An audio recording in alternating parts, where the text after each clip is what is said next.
Message ko sa Pilipino, kabalo manggod ko, alam ko ba how he took his oath seriously. Gihimo niya ang tanan para sa Pilipino. Gusto niya may maayos na buhay ang bawat Pilipino. Gi-make sure niya na ang mga tao maka-avail sa medical assistance when he was president. Gi-make sure niya na before mulanding ang bagyo, naana siya dito, mag-una na siya dito. Katong sa Marawi, gi-make sure niya mabala ang kagbubot. Even sa iyang katigulangon, naningkamot yun siya. Katong siya naglingkod na presidente. Miski nakapoy siya, wala mo kabalo na during the time na pandemic, almost failing na iyang health. Pero gusto gito niya mag-cabinet meeting pa rin. He does not care kung magka-COVID siya. He doesn't deserve this kind of treatment. Di naman gani, gusto na siya mo trabaho. Di na gusto mo dagan ng papolitika. Ang tao lang si pamugos niya. Kinakatilang mo sa kind of leadership na iyang gihatag. You may find his mouth very foul. Masulti siya o kuan. Igo naman siya mangisog. I remember that time na giingnan ako ayuhan ng Pasig River. Giingnan ako na siya. Dali raman na pag-isog-isog lang man ka. Maura man na iya ha. Ang isog-isog niya na iresulta. Maayong tag nag-inabuso na siya during sa iyang presidency.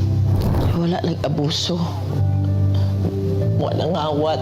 Ipakubaba siya, miski presidente na siya. Makita niya mo siya ang tao. Naluhoy ko kay pagkaon alang ang gusto.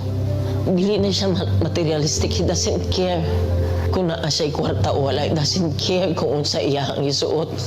Daan.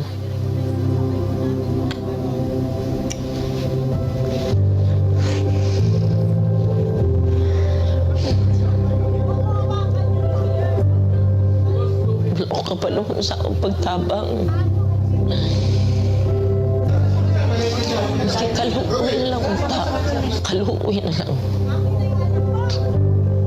Abuso. Grabe.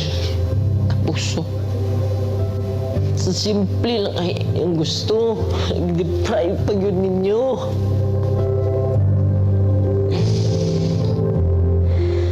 Simple lang kaya ang gustuhan na. I-deprive ka, miskin gipatay na unta mo siya. Dito. Kidnap ninyo.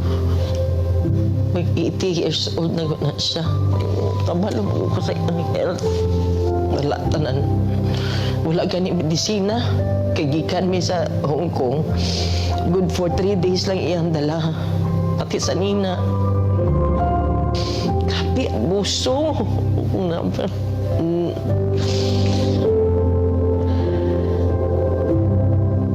Grabe. Wala man na siya ni trigger o pusil. Maski isa. Wala man na siya gi-pusil. Wala man na siya gidunggab.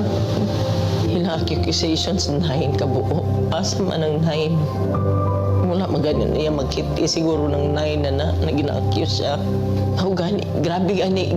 Gulong na nilang gibulhot na nila diri sa Pilipinas na iyang natawan. Yung anak pag ginabuhat diri sa mga... Hindi ko katulog, dili ko makapuyo sa among sariling balay. Balo ka ba? First night na ako gikan sa katong pag-abot na mo uguan. Wala lang ko nakauli sa among balay. Nagplano-plano na lang ko asa ko matulog. Nangiyo lang ko. Wala ko kabalong sa wala ko kabalong sa Baluin ko kay ultimo pagkaon ana ba. Binisaya lang ang gusto ana. Ba naghandong mansyon ka na sa dili. God. Ano lang. Maghangyo ko sa inyo. Di ta mo undang ato di siya mubalik. Ayaw yun mo undang. Di ta mo undang. Please continue to pray for him. And for us nga maunsa na mo Tabang, Pilipino, tabang.